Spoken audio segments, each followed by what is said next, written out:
In the last video, we introduced the idea of rate laws. Let's explore the synthesis of ammonia as an example here. Okay, so when nitrogen and hydrogen react together, we make ammonia gas. Okay, so if I were to ask you to write a rate law for this reaction, the way that you would have to start is by putting rate equals K. Okay, so the rate equals K, and remember K is our rate constant. This is always true of every single rate law.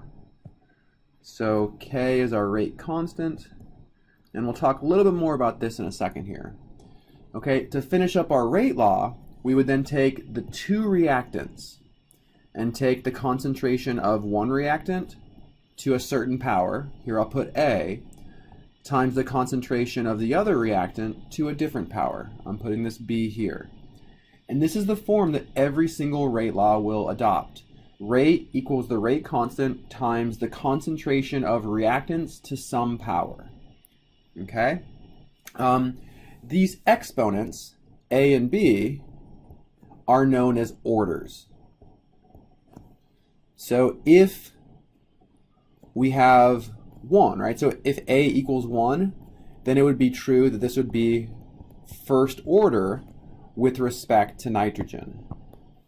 If B were equal to 2, this would be second order with respect to hydrogen. Okay, and the overall order of the reaction is the sum. So the overall order would be 1 plus 2. So my overall order would be third order. So this reaction would overall be third order. It would be first order with respect to nitrogen, second order with respect to hydrogen. So we could rewrite our rate law where rate equals K times the concentration of nitrogen to the first power, the concentration of hydrogen to the second power. This would be a rate law. Okay, so let's think about what these orders mean. And if we look at this equation, hopefully you can draw the conclusion that the higher the order, so large orders, means that there is a lot of influence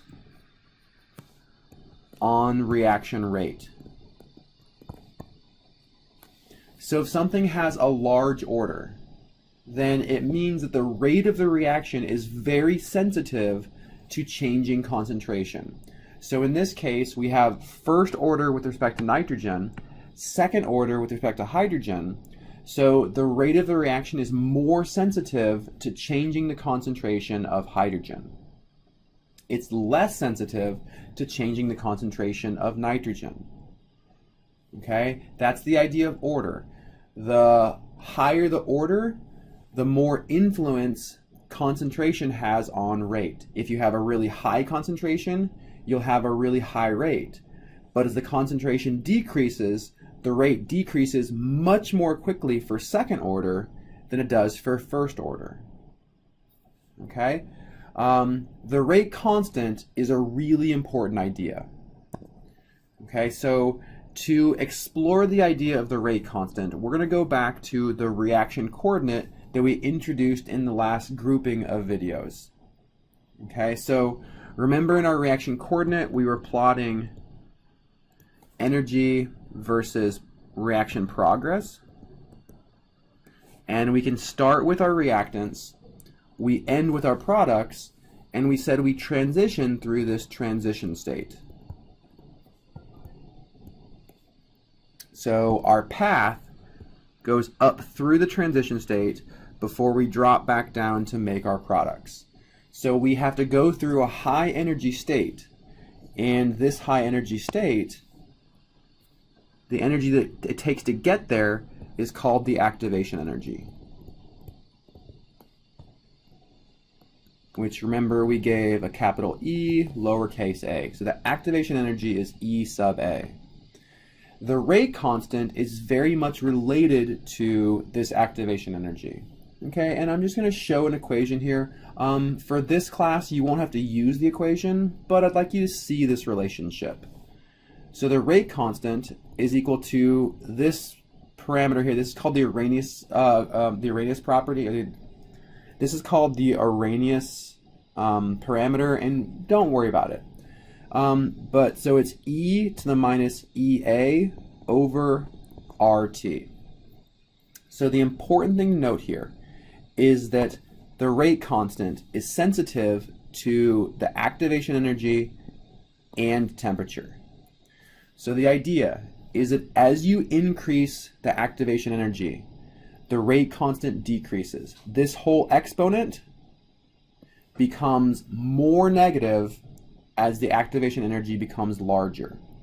And the more negative the exponent, the smaller the rate constant.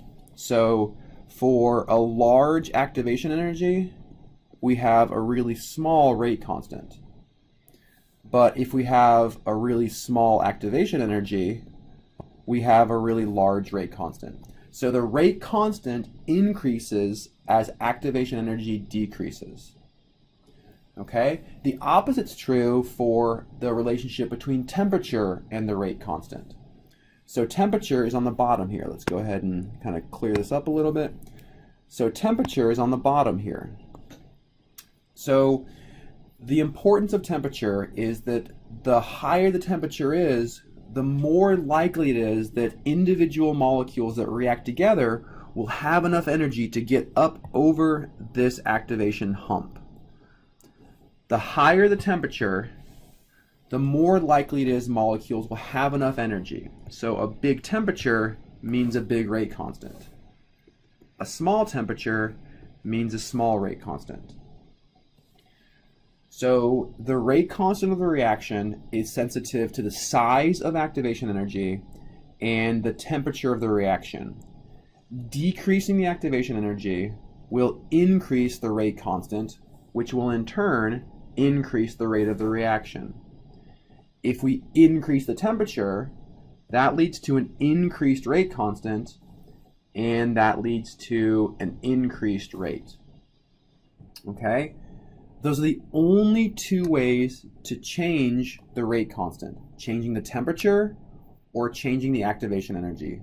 Other than that, every single reaction, right? So each reaction has its own unique rate constant, and the only way to change it would be to change the temperature or to somehow influence the activation energy. In the next video, we are going to explore ways where we can actually determine the rate law for a reaction, right? So we need to be able to figure out what these orders are, and we need to be able to calculate a rate constant so that we can use the rate law to determine the rate of a reaction.